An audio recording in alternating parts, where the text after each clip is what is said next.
Welcome to Let's Chat with Jim Parker. This is the show that we talk to people in the lawn and landscape industry and the green industry in general to learn more so that we can all improve. I'm really excited because today we have with us Jessica Schwartz from Turf Magazine. Jessica, thank you so much for joining us.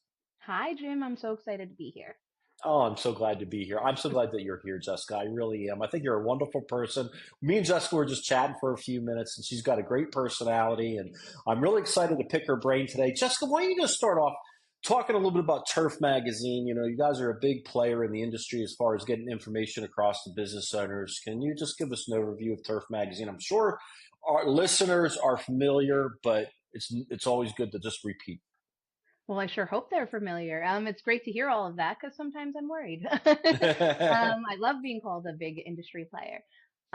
Turf Magazine is primarily geared towards commercial landscape and lawn care professionals. We actually have some articles that are geared more towards the tree services and disaster management as well.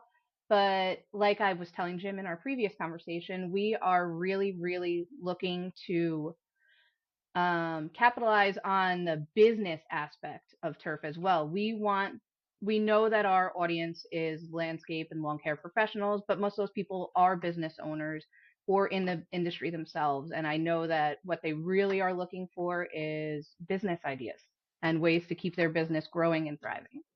See, Jessica, I think that's really smart because most of the people in the industry, they know their industry and they know their industry really really well. I mean, obviously, it's always good to get pointers and tips and get better at your actual trade and what you're doing. But focusing a lot of us, a lot of people, get into the industry because they know the industry really really well, but they don't have like a strong business background that they're bringing in, from another source. So I think it's great that what you guys are doing, Jessica. Thank you. I actually doing art, we run a yardstick feature in every issue where we talk about landscape company success stories. And one of the questions we ask is about background and educational experience. And so many of the people that we have profiled are huge industry players and even small business owners that have had such success in their area. And they all mention the same thing, like they started their business when they were really young. And so they went right into the work side of it. And what they needed to learn was the business aspect because they were cutting grass since they were 15, but they needed to know how to run a business as well. Yeah, a lot of the business owners that I talk to, I mean, obviously, if you're listening to this, hopefully, I help people sell lawn and landscape businesses. I specialize in that industry. But I agree with you because I talk to a lot of business owners and so many of them are like, yeah, I started when I was 12 or 13 mowing lawns. And by 15 or 16, I had X amount of lawns and they started growing. And by the time they get out of high school, they've kind of established themselves a real business. And that's really exciting. Very exciting. It But really is. sometimes I wonder, Jessica, though, that because there's all different. There's very very very small lawn and landscape businesses where it's just one person, and then then obviously it goes up to hundreds and hundreds of millions of dollars a year in revenue. And I think sometimes the smaller companies, they concentrate so much on, getting the service done, that's obviously very, very important. That's your reputation. That's how you get your name passed along and the pride that you take in your business to take pride in.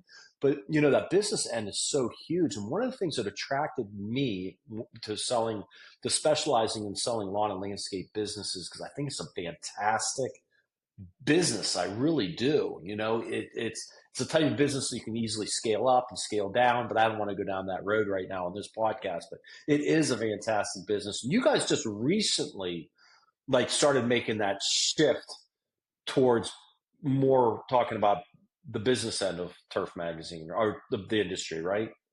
We did. We actually recently conducted a poll, a content interest poll, to see what our readers really wanted to read in the magazine. And this was a little bit prior to me coming on as managing editor, since I came on fairly recently in August of this year. And a lot of the answers were the same. They wanted to know about products and things like we had been talking about, but they also wanted to know how to make their business run more efficiently and how to make more money. And we saw that as an opportunity to kind of segue into adding more content based on how to run your business and how to make it succeed. People love seeing before and after photos of projects, and they love seeing the newest machinery that's out there, but they also love to see people succeed. And when they see them succeed, it also seems to give people some hope that they can also succeed and reach levels like that as well. So they love seeing success stories, but they also love to see how that person got there, the in-depth nitty gritty of how those people were able to succeed. Absolutely. Because sometimes I think what business owners tend to do, because I think business owners, I love business. I've been a business owner like my entire life, and I've been selling businesses for 25 years. I own my own practice. I owned businesses before that. So I've owned business. And I talk to business owners all the time. And, I specialize in lawn and landscape industry. So I talk to a lot of business owners in the lawn and landscape space. And what the thing about going into business for yourself is that you have to have a lot of confidence in yourself.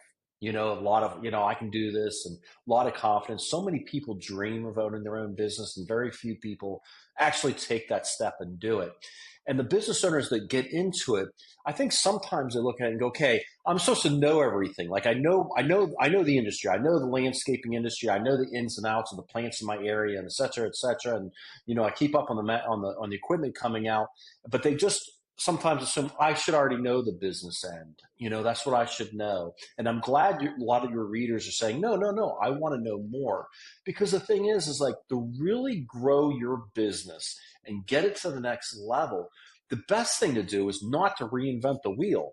Because a lot of the people that have hit that level of success, they hit Hmm. that level of success because they went this way, and then they went that way, and then they went this way, and they butt their head, and that didn't work. And so you're wanting to grow your business. Do you want to follow that same path, or you want to kind of learn from those people of, hey, this is what you need to do, this is what you not don't need to do, et cetera, et cetera. So that's great. Yes, absolutely. That's why part of the yardstick profile file I was talking about earlier, we ask what the funniest experience is, but what your smartest business decision was as well as the one you felt was the weakest and why. Because people need to know that as well. They need to know it's not always smooth sailing. They need to know that you have to make a few mistakes before great things can happen. So Right? Exactly, exactly. So when did you guys start doing that shift to the more business end? Actually, our February 2025 issue is going to come out next month. It's in the production process right now, and it is focused on business management. It is going to be our business management issue for 2025, and I'm so excited about it because it's new for me, of course, in my Yeah. new position, but it's going to be a lot of what we were asked for in that content survey. So I'm hoping a lot of people respond to the content that is put out in it. Yeah. Right. And you know what? For you guys, if you're listening, this is not an infomercial at all on Turf Magazine. I just want to Oh no. kind of, put it around and say, hey, what's going on with them? And I'm going to ask Jessica some pinpointed questions soon. But, I kind of want you to get an overview of what's going on with Turf Magazine and the direction, because I think it's really exciting, the new direction that they're taking over. So you've got an online version and you've got a print version, right? Yes, yes, we do digital and print, and we are a bi-monthly magazine, but throughout our off month, so January is an off month for our print version, but throughout the whole month, we publish all of our print articles online as well. So you're getting information all year long, every day from Turf. So you're getting your print. All the print articles are going online. Is all the Hmm. online information going into the print, or you got special stuff online? We actually have our web posts are updated daily. So everything that is posted to Turf Online can be either an article from the issue or something that I'm just posting that's timely. But not all of our web posts are going into the issue. I wish I could have 100 pages of a magazine to fit everything I know and everything I learned in them. But since we're only 40 pages normally, sometimes a little bit more, it's hard to do that. So our newsletters, we actually have just moved over to newsletters coming out twice a week instead of once. We will have one specifically for things that were ripped from the issue, and another for things that were making the cut, things that were coming up in the green industry during that week. So we try to keep people as informed as possible through as many channels as possible. Well, Jessica, can you tease us a little bit on some things you got coming up in 2025 of what's coming out in And content? I'm excited for this because, like I said, we did a shift in our editorial calendar to give people more of what they wanted and what they really, really were excited to see. So, in the upcoming February issue, we touch a lot on fleet management software. We have a fleet management software get equipped product feature, but we also have articles. Since I thought it was so interesting, the whole concept of being able to manage an entire business with a tablet or your phone if you needed to. So I spoke to people in the industry that also gave their expert point of view since I am no expert. And they explain things like how fleet management software is important to find. It's important to find a partner, not just a product. You want a partner that almost is, I don't want to say AI driven, but but a product that can learn as you go as well. So it starts to get used to you and what your needs specifically are for your company. And the fact that you The can program's have, learning that, you mean? yes, the Yeah, program is that's learning. AI. Yeah, that's it. That's I definitely know AI. I did I didn't want to touch on there yet, but because I know AI scares some people, but it shouldn't. And I feel like, at least in the lawn care and landscape industry, so much is happening with AI and robotics, and it's really helping people.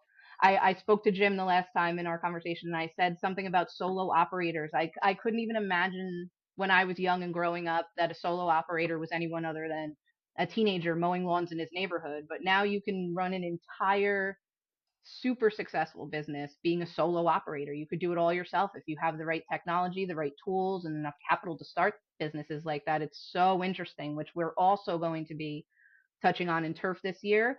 I just spoke to a source who's going to help me out with the solo operator end of things because, like I said, things that I had no background in before are super, super interesting to me as even a reader myself. So I can't wait to receive the articles so I can put them out there to everybody else and see how much stuff like that can help. We're also going to be, Oh, wait. I just want to touch in real quick on that before you yes, go on, because I think that's exciting. Because, I think a lot of lawn and landscape people, especially the older people, like, my generation, like, I do lawn and landscape, like technology, like, I'm just going out there and doing the landscaping. I'm doing the maintenance, fertilization, whatever it is. Like, I don't want to get into all the technology. I've been doing this for 30 years, da, da, da, da. You know, Technology's been fantastic. Like don't look at it as just like, hey, I'm in the green industry and I don't need all this technology. We're out there doing, hard work and, out there sweating. My team's out there working. The technology can make your business run so much more smoothly, so much more efficiently, take the stress off, and you can make more money at the end of the day. I think technology is huge, and I think every industry needs to look at it. But us being in the green space and people owning lawn and landscape businesses, like, I don't know, like, be excited about what's going on out there and stay on top of the technology. And I just, it's funny because I did a podcast like a week ago with a consultant in the industry, and we were talking about the same subject.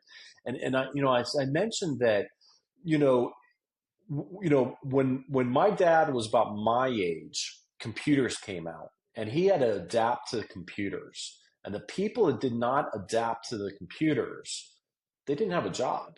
So it's not like AI is going to replace jobs. It's going to replace people's jobs that don't know AI. And if you own your own business, and whether it's AI or technology in general, like, embrace it. It's going to make your job better and easier. And it's not like you have to learn everything overnight. And we're at the beginning stages right now. So it's kind of easy to jump on that bandwagon. You know what I mean, Jessica? And then learn as you go. Then, 5 or 7 years from now saying, oh, I better catch up to my competition. exactly. I see that so much in the world at large. People are very, very reluctant to change. And I understand in the green industry, there's been a lot of change at once. So Yeah. emissions laws and AI, everything seems to be being thrown at people at once. So I understand the fear. But then if you look at it from the other point of view, you see that people can spend less time in the office, less time creating invoices, making calls to find a point of contact to send a bill, or even tracking your fleet. if you can have a piece of software or anything that's able to do these things for you, it frees you up to be on the designing end, to be on the retired end, if that's really what you want to do. Yeah, yeah. Your tech goes out, like tech goes out, and they finish up the lawn, and when they finish up the lawn, hits it, boom, invoice is automatically sent, payments made, Hmm. being done, and I was talking to somebody recently, not in a podcast, just in the normal course of business. I didn't realize this. Maybe I missed it along the way, but I was talking to somebody in the fertilization business, and they said that the GPS not only can track their trucks, but they can track the person doing the fertilization in their yard doing somebody's yard going up and down the yard. So if a customer says, well, I don't think your tech came out today, and like, well, here it is, and you can see the Hmm. track of them being all over your yard, and I was like, wow, that's incredible. So It really is. There's even software that can show you the most efficient path to take while you're doing something like that. While you are mowing a lawn, while you are plowing a parking lot or an HOA, a community, or even if you are, I'm sorry, there's so many, I'm getting so excited. um, if you are driving from place to place, they can see the most efficient route. These things are learning as you go. So if you add in, say your tech needs to go to 4 places, this software now can tell you the easiest route to go from place to place to place, from right. each client. It's just amazing what it can do and the time it can save in all aspects of the green industry. And you talk about, the most efficient, way to mow and, handle parking lots and things like that. I mean, if you're a good business owner and you realize that, the time is your inventory, time is your biggest asset. That's what you're selling at the end of the day. And the more efficient that you can be, the more you can maximize, your crews out on the road.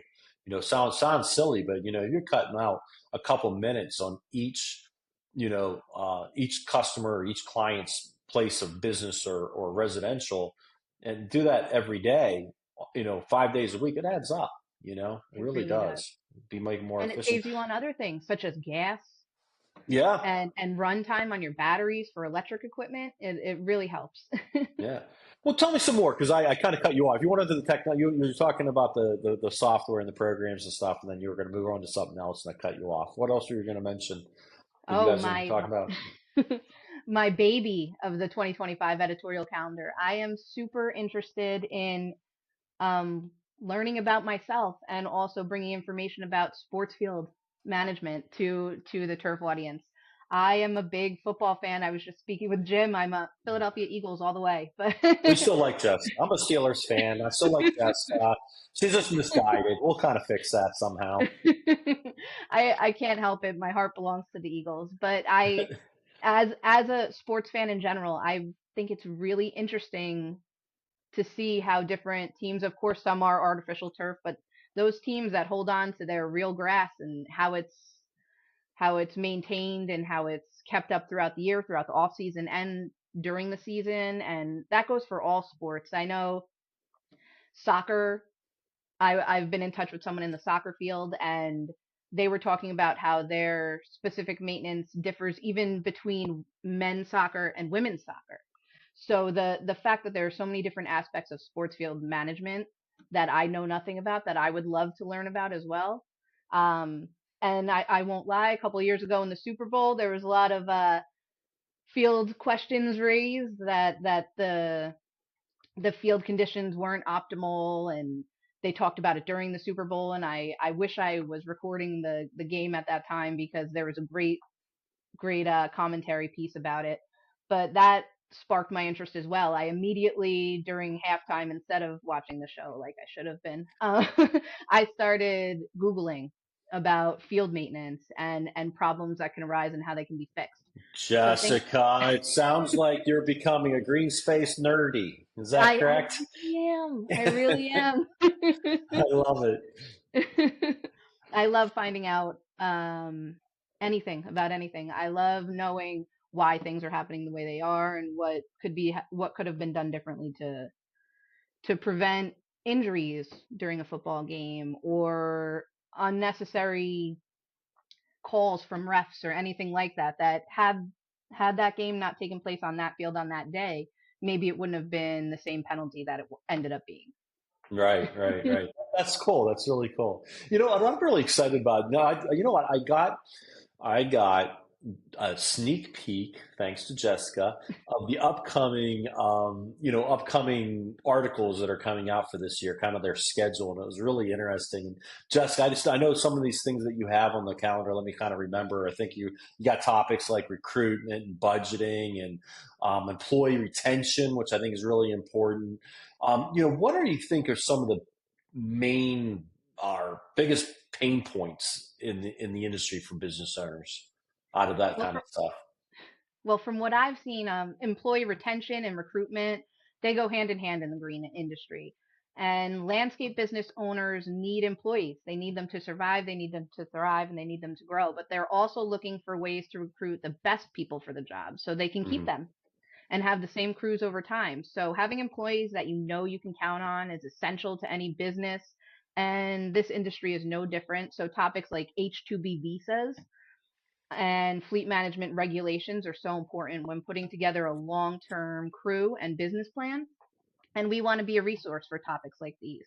So something like the H-2B visas was completely new to me. And we had an article in our last issue that was called Roulette, Not Slot Machines, about how lottery systems really dictate crews and dictate a lot of commercial landscape and business owners' plans for the following year. When you get your visas for your employees and how when if and when you can grow your fleet based on your spot in that lottery that I did not know anything about until I read the article for myself. Jessica, I would love to just pause there, right there, and then get back to things. There's something I really want to talk to the audience now that you're bringing up, employees, employee retention, because employee retention is really huge. I mean, any kind of business out there, you got employee retention problems and issues and things like that. But I think it's really prevalent in the lawn and landscape space. And the one thing I wanted to talk about, I'm glad you're bringing up the special visa program. That's important. But if you're listening to this podcast and you're thinking about selling your business in the next couple of years, let me give you some big advice. This is huge. I know a lot of you guys out there in the lawn and landscape industry. I mean, I work with you guys day in and day out. That's what I do. This is what I specialize in. I'm not naive to what's going on. I know the struggles that you guys have and the reasons why you guys do things. But I also know that a lot of you out there have people that are illegals or people that are not able to work. They're not citizens of the United States or they don't have the right to work. They're not e-verified employees, or you're paying them under the table, or they're 1099 when they really should be W-2. I'm not here to judge at all. I'm just saying, like, when you go to take your business to the market, if you're paying employees under the table or you're paying them on a 1099 when they should be a W-2, or they have not been e-verified, when you go to sell, buyers are going to look at your business and they're going to go, I don't want to take that risk on. I don't want to take that risk on and handle that. And it's going to make it a lot harder to, sell your business. So if you are thinking about selling your business in the next couple of years, you really need to get on the path of having, e-verified employees that, that have the right to work. Again, I'm not here to judge, and that you're paying as W-2 employees if they should be W-2, because that really it's going to make it that much harder to sell. And let me just throw this out there. I want to remind you that 10 to 20% of businesses for sale actually sell. So 80 to 90% of the businesses for sale do not sell. And that's one of maybe 15 top reasons why a business in the lawn and landscape business does not sell. So Jessica, I'm sorry we went off topic real quick, Oh but no. I wanted to address that issue. So is there anything else you think is a pain point of business owners right now, big ones? Like we already spoke about people being willing to change and adapt with the time. I think that is a huge pain point. People are afraid and people are scared, and the people that aren't afraid and scared could still be resentful of the fact that a change is occurring at all. So, Mhm. being able to accept that, I think, is a huge pain point. And let's see, I'm trying to go back to my content survey and see what else people were mentioning as important things that they wanted to know about and that would help them with their I think business. budgeting's huge too, right? With a Budgeting lot is of huge.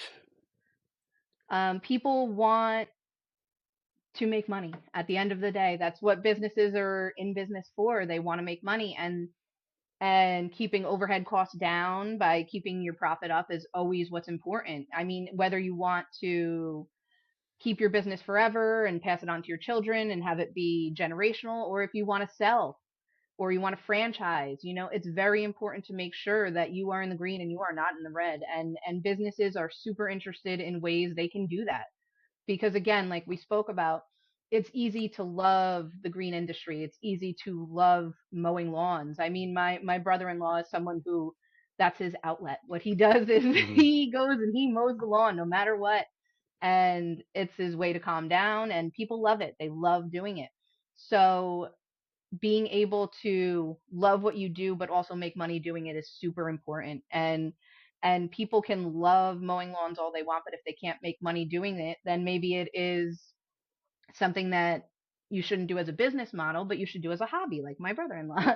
But if Yeah. you really want to make it your business and your life and your career, then you have to know how to balance that budget. You have to know how to cut costs, cut your operating costs, and make the most money possible without overcharging your clients and without pricing yourself out of the market in general. Because people can do that as well. They think about it like, I need to cover my operating costs and I want to make a lot of money. So I'm going to go out there with a bid that's astronomical. And Hmm. we spoke about this in our first conversation, where you said, people, their emotions get entangled in their business, and even when they go to sell, they want to put something on the market for such a huge amount of money because it means so much to them. But you really need to take into consideration your price points, what people are going to be willing to pay for your product, your company. Right, exactly, exactly. Sticking with that, Jessica, and again, this is not an infomercial for Turf Magazine at all. This show is meant to kind of educate and inform people, and they can walk away and get some information. But you guys are Turf Magazine is a major resource. You guys got so much information online. It's incredible. It's a resource center. So let me just ask you, and I know this is a strange question to ask, but how can business owners use Turf Magazine's resources to become more efficient and profitable? You're talking about profit. Like, what can they do to utilize your resources?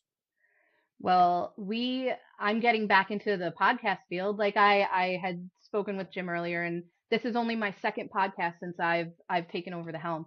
But I think that it's super important to get the information out using as many platforms as you possibly can. So I'm trying to build up our YouTube channel and our library of webinars and our library of podcasts, as well as keeping our social medias up to date as possible, because sometimes there are breaking news stories that it's so important that they get out to our audience that I can't take the time to write a whole issue article. And since we are a bi-monthly magazine, some of that information needs to come out earlier than in the following month. So we Yeah. have utilized our social media platforms, and we are building our webinar and podcast inventory up. And I think it's important for people to be able to go online and read through our website, because there's so much, especially in our backlog, from previous issues and previous web posts and so much. But it's also important to follow our social media channels and see where the most up to date information is. I was at Mance yesterday in Baltimore, and I was there for 2 days this week, but I also was posting live from the show. So I like to get information out as quickly as possible to as many people as I can possibly get it out to. And that's why I think social media has become so important. I prior to taking over my managing editor position, I was in the marketing department, so I know how important it is to market your product. And our product at Turf is our magazine, but it's also educating people and keeping people as up to date as possible. And I think the social media aspect is huge because obviously they can go to your website and they can then go through like an endless. I think you spend and it's nice because how you guys have it set up is it's easy to search by a lot of different categories. I mean, you guys really break it down. You do a fantastic job with that, and you could spend, gosh, probably years going through all the information. But you could Oh, have probably almost absolutely. search almost anything you can think about on your website, and the content's coming from really talented people. But what's nice about the social media is that, if you're following you and you're sitting there and you're scrolling through your Facebook page, and then all of a sudden, you're following, Turf magazine, and wow, there's an article, and it's like you may not have thought about reading that article, but take that 3 minutes, 4 minutes, and you're like, okay, wow, that's something I learned, and that way you're kind of keeping up with it, on more on Mhm. a regular basis than sitting down and trying to digest everything at one time. It kind of pops up on you in that social media. That's what I really like about the social media you guys have. Anything else Absolutely. before we should move on? No, I think we're good to go. We are good to Okay. move on. I think this is one topic that, business owners always, are asking about and talking about is, marketing. How can I get, new clients? How can I get, better, upper scale clients, and things like that. And are you guys going to be touching more on marketing and advertising for how, business owners can bring on more clients and the type of clients that they want or expand their services that they offer? Absolutely. As I said before, prior to taking on my full-time position as managing editor, I did work in the marketing department. So I consider that one of my biggest strengths right now. I'm able to see things from the marketing side, and I'm also able to see things from the editorial and content side. And that's why I can appreciate the marketing aspect of any business so much more than I ever did before, since I was able to spend so much time learning from my amazing boss and team, but also being able to use it to put out content that maybe you wouldn't think was necessary if you are someone who just says, "Oh, word of mouth is the only way that I've ever used to market my company," and it's worked because I have such a broad base now. But you don't understand how important the marketing aspect really is to any business that there is. Yesterday at the Mance conference, the amount of branding that I saw throughout this conference was unbelievable. There were so many different take homes and different strategies people used. I walked past a booth that was about sod installation, and they had their entire booth filled with sod, rolls of sod, the whole ground. Really? If you walked into their booth, yes, it was actual sod. And I had to stop and I said, whoever came up with this marketing idea was absolutely brilliant. I'm sorry, but this is one of the coolest things I've seen in the building today, but ever. And it immediately made me think in my head, what are some things I could do to market turf to a larger audience? Because if you take the time to learn different marketing strategies and do little things, it could grow your business or your platform astronomically. There was a man at the conference yesterday who was giving out roses to people, like red long stemmed roses. And I was like, this is so lovely that this man is doing this, but he's also someone who cultivates roses as his job. so so they were marketing their business, but they were giving people something that was memorable. Every person that was walking around had a rose in their hand or in their bag. And then there were businesses that were giving out the bags too. So people had their names everywhere. People took marketing to a whole nother level. And I think it's important to realize how important it was, because I, marketing to me, because again, it was a point of love for me, but you can use it to do so much more now. I had someone say to me, "Oh, can you take this picture of me? I want to put it on social media." I didn't know them, but I did it for them because I knew how important it was to their Their company as marketing well. efforts. But they're out there Exactly. learning that their customer base is like, yeah, he's going to these conferences, he's learning. And the thing is, marketing and advertising is like, there's so many different ways to do it now, and there's so many different options, more options than there ever has been, than there was 30 years ago. And I think it's becoming more competitive, and you got to kind of stand out more from people. And I think you got to be more on your game than you ever have been, or you're going to lose out in the marketplace. And even It's if you're so true. building, and even if you're building your business, because a lot of very successful lawn and landscape people are building, build their business through referrals and Hmm. repeat business. And, you know, you still need to market and advertise to those people, not, and you're still trying to get those repeat customers coming back or getting your customers to refer other people. And that's kind of marketing in itself, not just that you did a great job, but making sure that they're actually taking the steps necessary to tell people that. So, Oh, it's so true. And we have a lot of articles in Turf about things like that, how you want to utilize Google in a way that's going to help you. You want your name to come up, absolutely, but you want it to come up in a positive light as well. And you want to make sure that the things that are being said about you keep you at the top of that Google search, but they keep you at the top of the Google search because people are loving your product, not because there's so many people complaining about your product.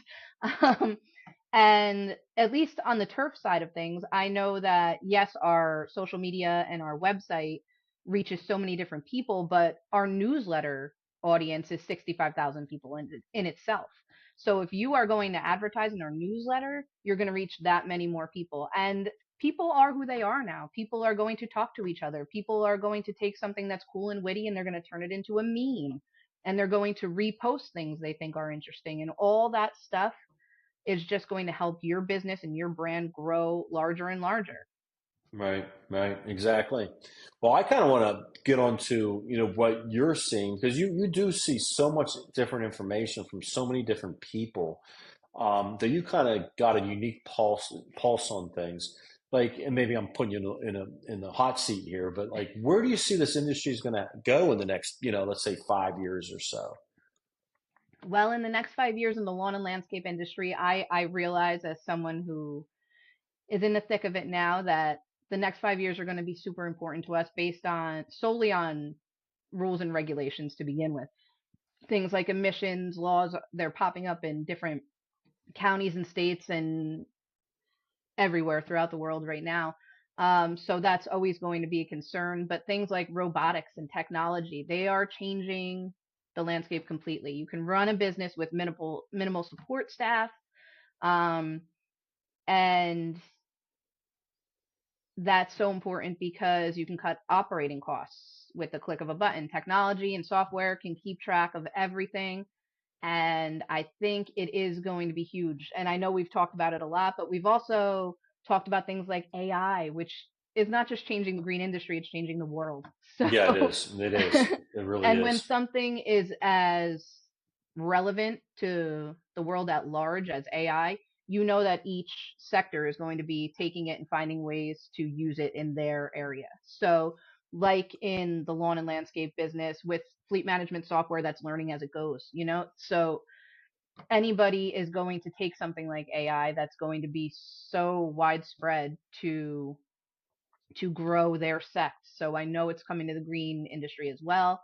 Um, Things such as software that's just business focused, not even fleet management, not worried about just your vehicles and your equipment, but things that can keep all of your HR information on file, keep all of your licenses, your permits, everything in one place at one time. You can Oh carry my a gosh, have Jessica. See, I got to pause you. I'm sorry. Sometimes I'm going to interrupt you. That's just what we do on this show. But that is so thankful because when a seller engages me and we take the business to the market and we go under contract with a buyer, there's so much information that no, I shouldn't say so much, but a buyer's going to have their opportunity to do their due diligence. The bank's going to be wanting information, blah blah blah blah, and a lot of times business owners are, I think business owner, we were talking about earlier, they tend to be very confident in themselves and that's why they run the business for themselves, but they also tend to be visionaries. They're very good at the big picture, horrible at the details. You know what I mean? They're great at the vision. I'm going to take my company here, da, da, da, but not very good at the details. So you go under contract with a buyer and we go through that due diligence period. The buyer's going to ask for a lot of information, to verify that the information that they've seen so far is true and correct. And they have the right to do that. I mean, in some cases they're spending a couple $1,000,000, 20 million, 50 million, $100 million on a business. They have the right to do that. And, so for a lot of business owners, keeping that stuff organized, that's music to my ears because I'd love for people, my clients or my future clients, to use something like that. So they're like, okay, Jim, you need this stuff. click, and get it to me. But go ahead. I'm sorry I interrupted you, Exactly. No, as Jessica. you're talking, I'm picturing someone walking into your office with a giant cardboard box filled with paperwork saying, "Here's everything." You I've had know. that. I've had that. One time, let me tell you a funny story. One time, this is going back probably 7 or 8 years ago. Now, it was a business. It was a decent sized business. It sold for, I think it ended up selling for like $3.8 million, and Must be we nice. were under contract, and they didn't have anything saved electronically. Everything was, still paper files and things like that, and their files were complete mess. And I went down and I picked up all the files. I brought them back, and me and four of my team members spent Oh. 2 days organizing their files, like putting all the employee information together, and this supplier's information together, this supplier's in the dates that they're supposed to be. And I mean, you don't have to be perfect, but theirs was basically what they were doing was they would get something back, they would take it and they would just throw in a box, and they did that for years. So you could just imagine it was like, here's some, and no buyer is going to sift through that and organize it. But I don't, anybody listen to this, don't, that's not our Don't. job is to do that. That's No. not our job. That was like a special favor that we did. That's not our job. Now you're gonna have so many people soliciting you to come go through their files and But things yeah, like yeah, no, that's not what we do. I've only my 25 years. That's the only time we did that. We wouldn't do that again. I would tell the owner to hire some kids to do that or something. But go ahead. Oh, absolutely. Absolutely. That's why I think something like that, software just to organize the business end of things in general, I think that's going to be a huge trend. Or if it's not, it needs to be. Um, just because again, I told Jim in our last conversation as well that I get so many press releases coming in on the daily that say this company has been acquired by this company, this acquisition took place, these companies are merging, and it's so important to see where your business is going to end up. People are who they are, and you're going to retire one day, and you need a plan for what's going to happen after you retire, or when you pass your business on. You have four kids, and you think, oh, they're going to take over my business, but what if they don't? That You hardly ever need happens. I hear exactly. that all the time. And then the owner ends up calling me a year later, and they yeah. And you know what? Another thing too is like business owners will say to me a lot, like, "Oh, I love my business, and I'm always going to own my business. I'm not going to ever sell." And then 6 months later, they're calling me up and going, "Yeah, I need to sell because there was a health issue, or their Exactly. spouse got offered a job out of state that's they can't turn down. It's just too lucrative, or whatever the reason is. There's a lot of unexpected life things that happen, so you should always be prepared to sell even if you're not planning on selling because you just don't know what's going to happen. I mean, one time Absolutely. I sold a business. Uh, the husband passed away, and that's the wife and her father approached me, and we had to sell the business because the husband had passed away. And thankfully that business was in pretty good shape that we were able to sell it, or all that would have been lost. But anyways, this isn't about Exactly. that. This is so I'm curious, Jessica, because like, what do you think, and what are you hearing about the robotic mowers? I hear so much about robotic mowers. Um, of course, there's the same pain point where everything that's electric and needs to charge has a higher price tag initially. Mm. But what I even heard yesterday walking around the floor was that maybe my robotic or electric equipment is going to have a higher price tag right off the jump. It's going to But it weigh out in lasts the end. longer, right? It lasts It longer though, does. right? And it's less It maintenance, right? exactly less maintenance, less upkeep work while you're out in the field. Like something small could happen and your tech can fix it really quick. That doesn't necessarily happen with a robotic machine. But there are things like battery charging systems with electronics and robotics. There's so many more side side ideas that go with it. I was talking to my husband last night about batteries, how you need to have, if you are a lawn and landscape business owner, you need to have a charging system set up. You need to be able to have it mobile as well. You need to have this on a trailer that can go with you to your job so you can charge your equipment on the go. You could switch things out, switch out batteries quickly and keep your gas equipment going. Of course, your battery equipment going. Of course, gas is cemented in the industry right now. And right now, people who are using them love their gas machines. They love the fact that they can run for a long time, and if they run out of gas, they just add gas. Yeah. Where on the robotic side, you might have to wait a few hours for a battery to charge. But because that is a known problem with robotic mowers right now, someone's going to find a way to make that problem disappear. Right. And and that's why people have started with their mobile charging systems. I know I've featured a few in turf so far, and they're only going to become more prominent as we move on, because it is the biggest concern aside from a high price tag that might weigh out at the end. Charging and runtime is always going to be a huge concern of the green industry, and that's why with the innovative world right now, people are going to find solutions for these problems. And that's how we ended up with solo operators making such a huge mark in the green industry right now too, because someone said, I want to run a business, but I don't want to have employees. I Yeah. don't want to be a boss, but I want to do the job. And they found a way. That's why Or when they there have is less employees. Because every exactly, so employee they you have have is another headache. Even if they're a great employee, they're less. still a headache.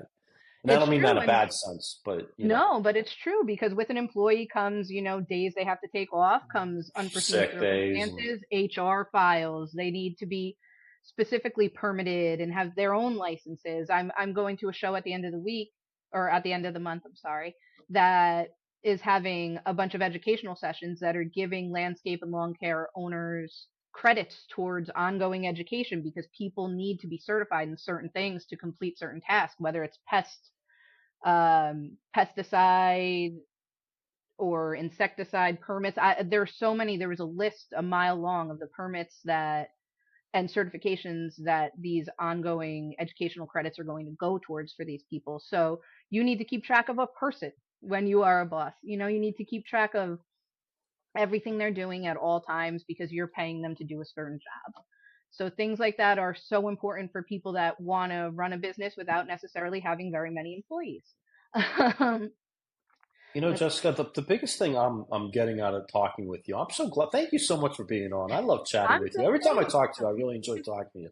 But today I'm talking to you, and it's like it's really, and I've known this, but it's just really hit me that it is so important that if you're in the green space, you need to really you really need to stay on top of technology and trends and what's happening, because Mhm. things are changing so quickly.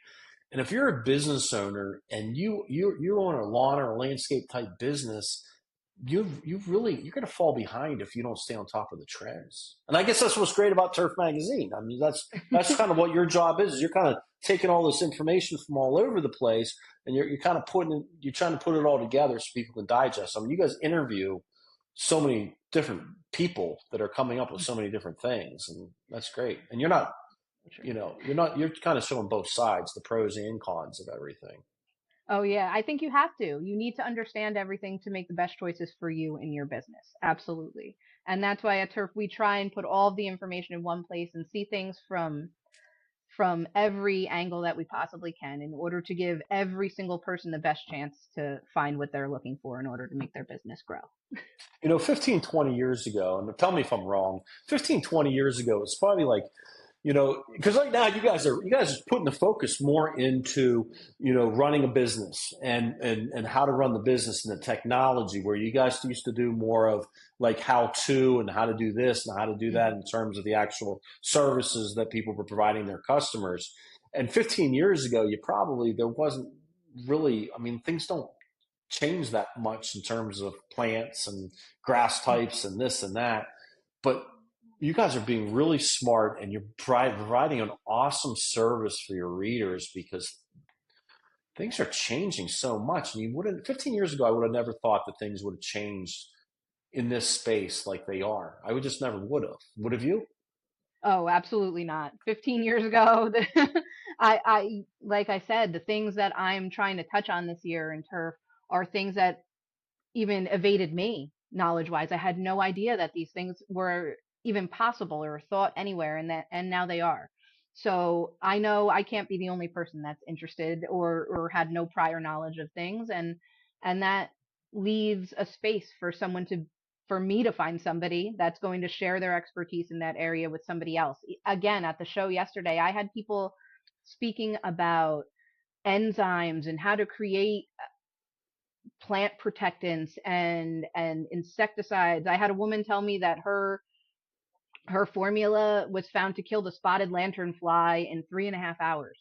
Here's me Mm. in New Jersey writing for turf, knowing that pests and insects are part of my job, and I'm still scared of the idea of the spotted lanternfly. You know? I'm imagining Jeff Goldblum, you know, and she said she found a way to kill it because, like I said, people are faced with problems and they're finding ways to solve them because they don't have a choice.